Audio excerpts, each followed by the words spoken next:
हरे कृष्णा।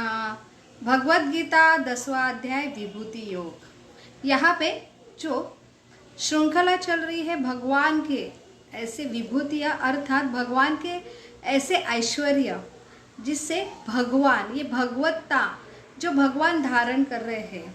तो यहाँ पे भगवान और अर्जुन के संवाद में जो अर्जुन ने प्रश्न पूछे हैं और भगवान यहाँ पे उत्तर दे रहे हैं। ये अर्जुन ये हमारा प्रतिनिधि है और ऐसे ये महान जो दो एक भक्त जो प्रिय पुत्र है के रूप में अर्जुन हमारा प्रतिनिधि है। हम सब जीव भगवान के अंश है, हम भगवान के जो है पुत्र है और ऐसे हमारे परम प्रिय जो है पिता है, सबके जो स्रोत है उगम स्तोत्र है जो है भगवान।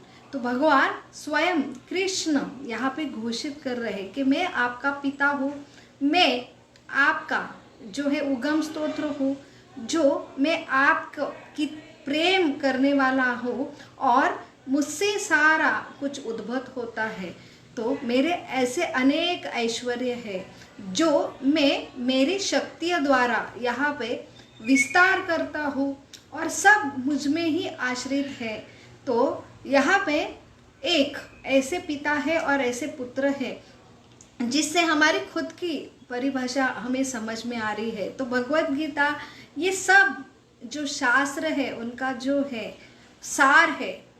तो ये शास्त्र जो हमारे कल्याण के लिए जो ऐसे गुरु शिष्य परंपरा द्वारा मुनियों के तपस्या के द्वारा हम तक जो पहुँचाए जाते हैं और जो अध्याय 18 उसमें जो विभूति योग है, हर अध्याय का नाम है योग। अर्थात हमारा जो हम पुत्र है हमारे ऐसे पिता से हमारा विलग होना यही सबसे बड़ी दुख का और कष्ट का कारण है। इसलिए योग अर्थात पुनर्मिलन। तो ये ऐसे विभूतियों द्वारा अलग अलग विभूति का उल्लेख यहाँ पे भगवान कर रहे हैं। तो विभूति ये हमें हमारे पिताजी की विभूतियाँ और उनकी शक्तियाँ हैं जिसके ऊपर हम आश्रित हैं। हमारी जो शक्तियाँ का उगम स्रोत स्वयं भगवान है। तो हम ये समझ के भगवान को कैसे जान पाते हैं, भगवान का और हमारा पुनः जो प्रेममय संबंध है फिर से कैसे जो है प्रस्थापित होगा, उसे योग कहलाते हैं। तो ऐसे ये योग का मुख्य आकर्षण है, ये योगा पद्धति है जहाँ पे हम भगवान की विभूतियाँ अर्थात ऐश्वर्य ये हमारा ज्ञान जब होता है तब हम पुनः जो हमने पिता से आकर्षित होकर पुनः अपना प्रेम संबंध स्थापित करना है, ये है विभूति योग। तो अब तक विभूति योग जो 10वां अध्याय है जहाँ पे पहले श्लोक से 7वें श्लोक तक जो भगवान यहाँ पे अर्जुन से संवाद साध रहे थे। 8वें अध्याय से प्रारंभ हुआ था कि कैसे अलग अलग शक्तियाँ भगवान की है और ये 7 प्रथम 10वें अध्याय के श्लोक में भगवान कह रहे हैं कि कैसे भगवान जो है विभू है और भगवान से ही सब कुछ आता है और इसलिए एक अंश को एक पूर्ण विभू को जानना बहुत ही मुश्किल है। जो ऐसे स्वर्ग के देव देवता उन्हें भी ये असंभव है मुझे जानना कि मैं कौन हूँ, मैं कैसे कार्यरत करता हूँ, मेरा और उनका संबंध क्या है। और जो ऋषि मुनि हैं बहुत तपस्या कर रहे, तो ऐसे ज्ञान से ऐसे ध्यान से ऐसे तपस्या से ऐसे ये मुनियाँ हैं, ये मुनि भी अपने स्वयं के बल के अपने स्वयं के तपस्या से भी मुझ तक नहीं आ सकते हैं या मैं कौन हूँ ये वो नहीं समझ सकते हैं। तो मैं कौन हूँ ये जब तक मेरे जीव नहीं समझेंगे तभी मेरा और उनका पुनः स्थापन पुनः प्रेममय जो संबंध स्थापित होगा जिसे योग कहते हैं।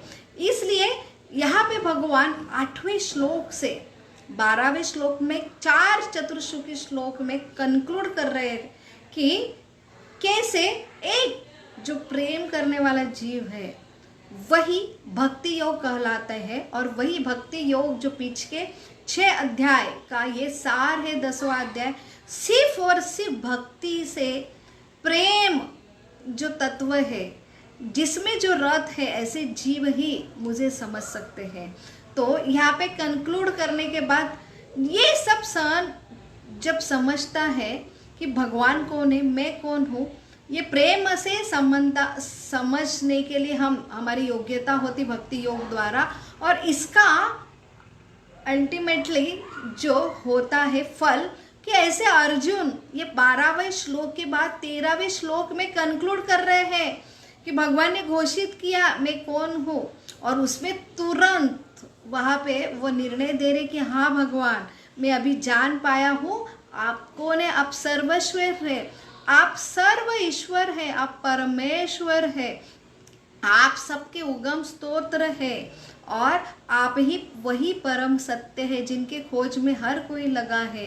तो भगवत गीता भक्ति योग से समझ में आती है, और भक्ति योग का अर्थ है जो भगवान ने जो बोला है उसी रूप में एक्सेप्ट करना, ये रियलाइज करना कि भगवान की परिभाषा क्या है। और उसके बाद जो भगवान के लिए जो समझने के बाद पिता, जो पुत्र और पिता का अलग हुआ, ये भौतिक सृष्टि की निर्मित हुई है और ये श्रृंखला चालू हुई है, उसका अल्टीमेटली ध्येय है फिर से पुनर्मिलन, जिसे योग कहलाते हैं।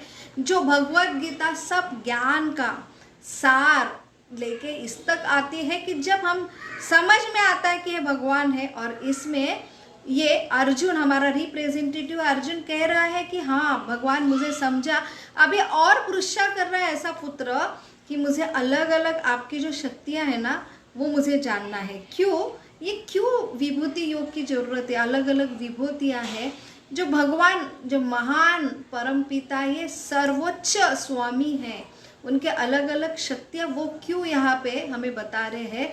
तो जैसे एक बहुत बड़ा राजा है और सम्राट है पूरे पृथ्वी का, और एक साधारण एक छोटा सा जीव है, उनके सामने ये सम्राट की जरूरत नहीं है अपनी खुद की जो शक्तियाँ बोलने के लिए, समझाने के लिए, लेकिन ये जीव जाने या ना जाने, राजा तो पालन कर रहा है सारे जीवों के लिए, तो राजा को कोई आवश्यकता नहीं हर जीव को बताना कि मैं राजा हूँ, मैं आपका पालन कर रहा हूँ, मेरी इतनी इतनी शक्तियाँ हैं।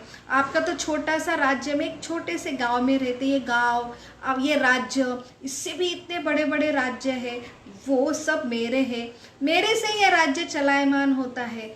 तो ये एक राजा, महान सम्राट और एक अंश को बताने की जरूरत नहीं है। लेकिन यहाँ पे जो प्रश्न पूछा है अर्जुन ने, क्या कि कैसे मैं, आप राजा हो, हम जो है प्रजा है, अंश है, लेकिन हम भूल जाते हैं जब हमारा और तुम्हारा कि हमारा ये क्वांटिटेटिव डिफरेंस है। भगवान जो विभु है और हम भी अंश है, लेकिन अब उनका भी स्वरूप सच्चिदानंद है, हमारा भी सच्चिदानंद है, लेकिन अंश के रूप में। तो हमारा और भगवान में बहुत अंतर है, और यही अंतर के वजह से हम भूल जाते हैं, और भगवान को भूलना यही एक जीव को दुखदायक स्थिति है।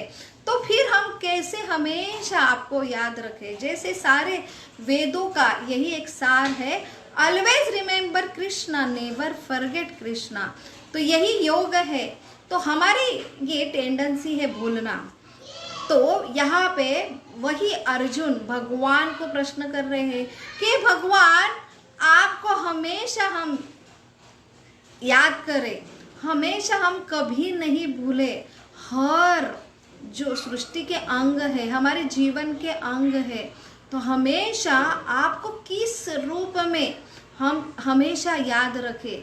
तो आपकी जो शक्तियाँ हैं जो हमारे ऊपर कार्यरत होती है, आपकी जो शक्तियाँ हैं जो सर्वतोर उपलब्ध है, ऐसे आपकी शक्तियों का वर्णन करो, फिर हमें दृष्टि मिलेगी, हाँ ये शक्तियाँ हैं भगवान का ही स्वरूप है, ये शक्तियाँ भी भगवान का स्वरूप है। और फिर हमें आपको याद करना बहुत आसान होगा। ये प्रश्न और ये उनकी जो विनंती है अर्जुन की, जो श्लोक क्रमांक 13 से 18-19 तक ये अर्जुन के संवाद थे और उनकी ये हृदयपूर्वक विनंती है। ऐसे प्रेम करने वाले जीव पुत्र का जो विनंती है, ऐसे पिता स्वीकार करके अभी अध्याय 10 में जो 20 नंबर के श्लोक से अभी ये पिता अपनी शक्तियां यहाँ पे जो है प्रकट कर रहे हैं अपने पुत्र के विनंती अनुसार।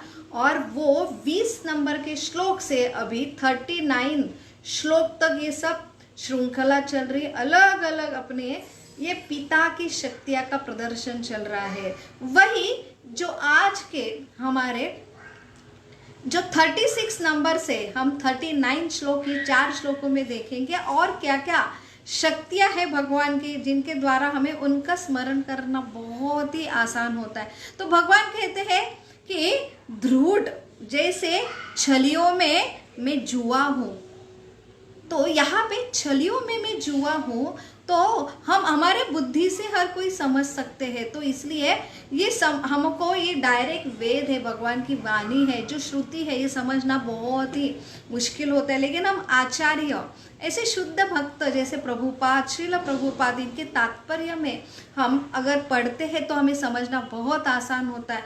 तो अगर हम सिर्फ एक ही वाक्य देखेंगे, छलियों में मैं जुआ हूँ या छलिया हूँ, कि हम मिसअंडरस्टैंडिंग हो सकते भगवान की परिभाषा में। तो ऐसे कैसे ये भगवान छलिया है?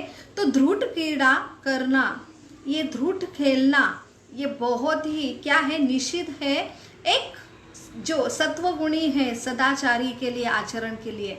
लेकिन जो ध्रुव क्रीड़ा महाभारत में खेली गई वो क्षत्रियों का एक शौर्य माना जाता है।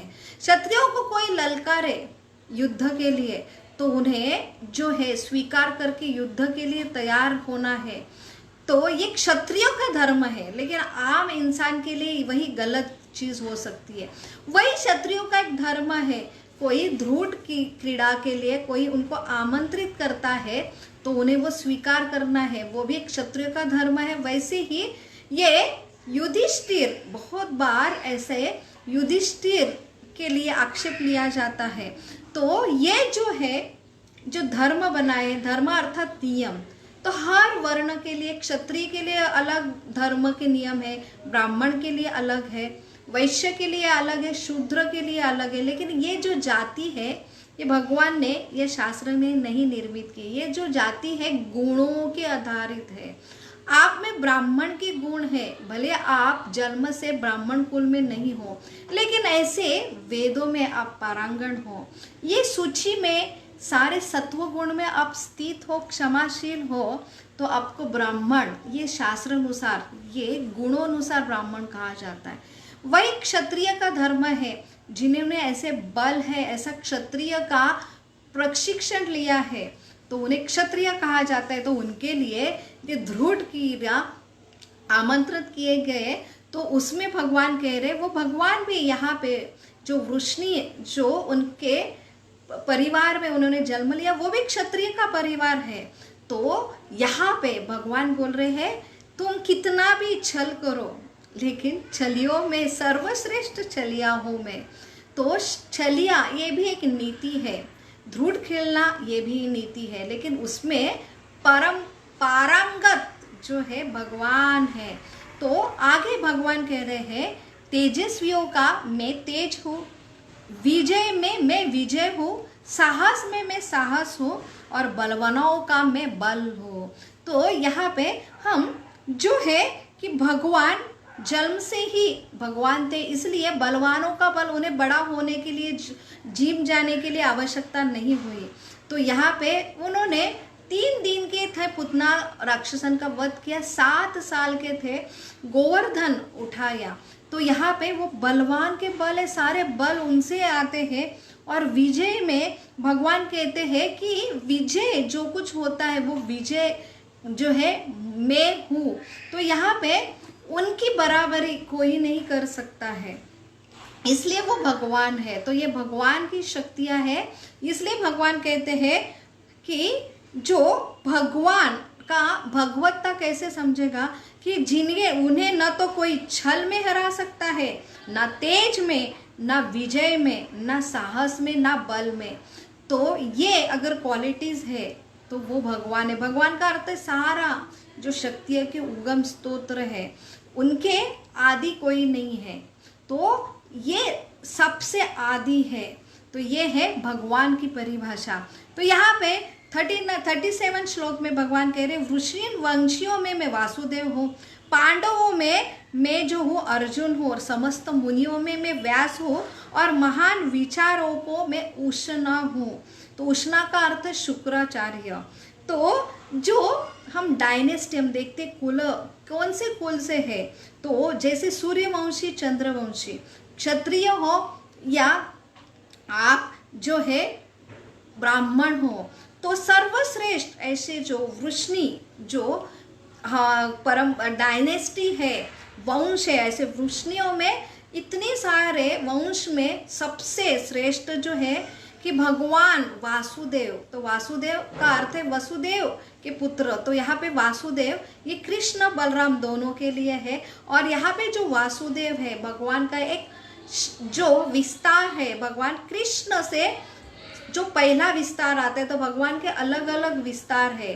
तो भगवान के दो विस्तार, एक श्वांस और एक विभ्रांश। तो ये श्वांस जो है प्रथम बलदेव, तो बलदेव से फिर संकर्षण, प्रद्युम्न, अनिरुद्ध, वासुदेव। तो ये वासुदेव ये बलदेव बलराम जी संकीर्त करते हैं। तो बलराम जी ये प्रथम श्वांस अवतार है, प्रथम एक्सपांशन, उनसे सारे जो अवतार होते हैं। तो यहाँ पे भगवान बोल रहे वो वासुदेव है जो मैं हूँ। तो यहाँ पे सारे विस्तार का उगम जो है मैं हूँ। और यहाँ पे मुनियों में सर्वश्रेष्ठ, बहुत सारे मुनि होंगे लेकिन ऐसे सर्वश्रेष्ठ मुनि व्यासदेव ही को, व्यासदेव मैं हूँ। तो व्यासदेव ने ये हमारे कलियुग के लिए, ये ऐसे साधारण जीवों के लिए ये लिखित स्वरूप में सर्वश्रेष्ठ ग्रंथ, उसमें भगवद गीता, भागवत गीता, इसलिए सारे मुनियों में श्रेष्ठ मुनि है व्यासदेव, और ब्राह्मण में, और वो व्यासदेव मैं हूँ। और महान विचारक जहाँ पे उष्णा का, जब शुक्राचार्य का उल्लेख आता है तो शुक्राचार्य आसुरों के गुरु है। तो यहाँ पे जो उल्लेख आता है कि आसुर भी है लेकिन आसुरों के गुरु, ये भगवान क्यों बोल रहे हैं, क्योंकि ये ऐसे शास्त्र में पारंगत जो नियम फॉलो करने में ऐसे असुर पहले होते थे, तो उनको ये सारा शास्त्र और वो नीति से, वो आसुरों की नीति फॉलो करने वाले थे। और उसमें सबसे जो देवता भी उनसे हार जाते थे, क्यों? क्योंकि ऐसे असुर अपने जो गुरु है उनको फॉलो करते थे। और ये जो गुरु थे वो साधारण नहीं थे, वो ऐसे उनकी विद्वत्ता थी, वो ऐसे क्षत्रिय के चाल या युद्ध के चाल के लिए बहुत ही चाणक्य थे, बहुत बुद्धिमान थे। तो वो जो है उष्णा अर्थात शुक्राचार्य में हो, तो उसमें ये ख्याति होती थी।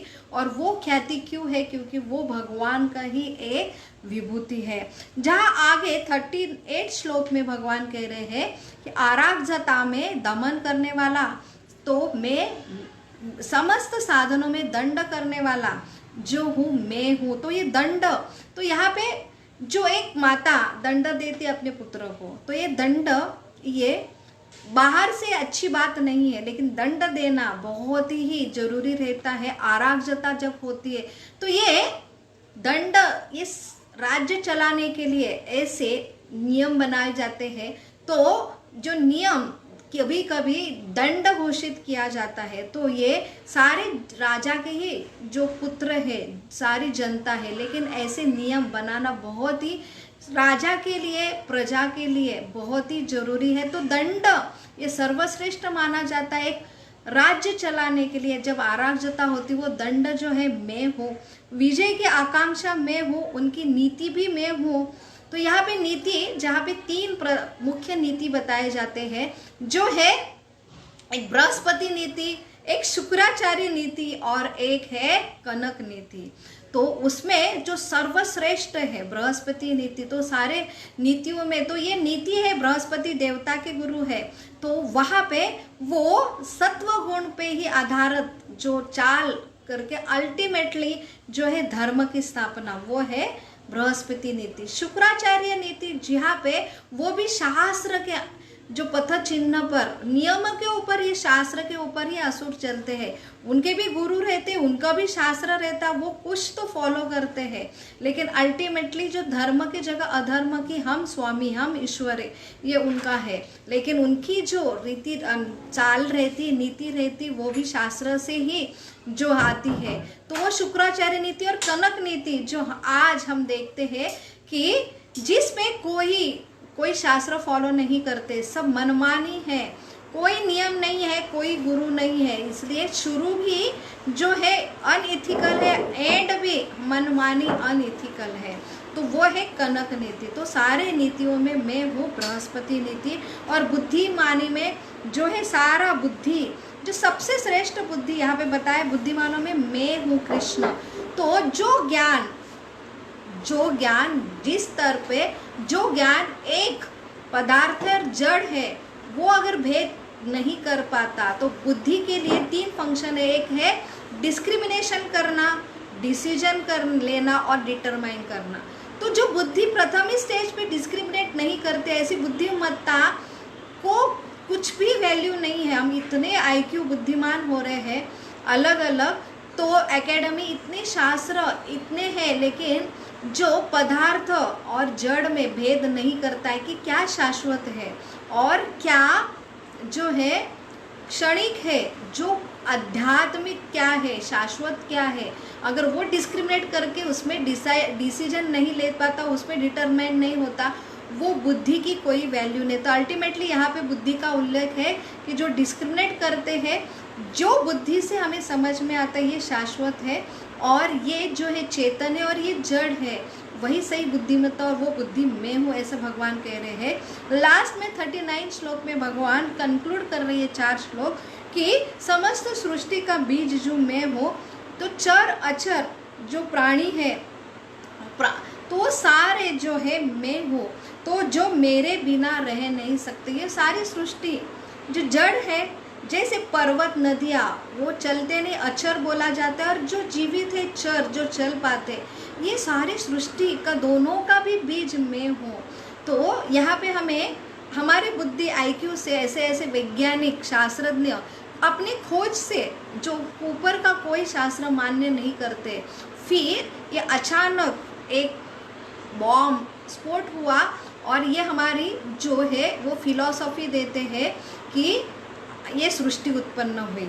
तो कोई स्पोर्ट्स से कैसे सृष्टि उत्पन्न होती है और अभी कैसे चलती है, अपने आप चल रही है, ऑटोमेटिक चल रही है। तो ये है कि एक जीव से ही दूसरे जीव का उगम होता है। तो ये भगवान परम जीव है, उनसे ही ये सारे जीव उत्पन्न हुए हैं और वही चलामान होते हैं। तो यहाँ पे भगवान वही कंक्लूड कर रहे हैं कि ये सारी जो सृष्टि है, जो जड़ है, जो चर है और जो अचर है, चेतन है, जड़ है, उनका सारा स्रोत, बीज जो है मैं हूँ, प्राण मैं हूँ। तो यहाँ पे हमें अर्जुन, ये हमारा रिप्रेजेंटेटिव है, ऐसे शुद्ध भक्त प्रभुपाद हमारे जो है, उनके वजह से हमें ये भगवान की जो एक योग के लिए, एक जीव के सबसे सर्वश्रेष्ठ आनंद के लिए ये योग फिर से प्रस्तावित करने के लिए ऐसा विभूति योग है, वो प्रभुपाद के तात्पर्य से हमें समझना बहुत आसान होता है। हरे कृष्णा कृष्ण कृष्ण हरे हरे, हरे राम राम राम हरे हरे। बहुत बहुत धन्यवाद। कल हमारा 10वां विभूति योग 3 श्लोक है, वो पूर्ण करके हमारा विभूति एक जो है हम कंक्लूड करेंगे। हरि बोल।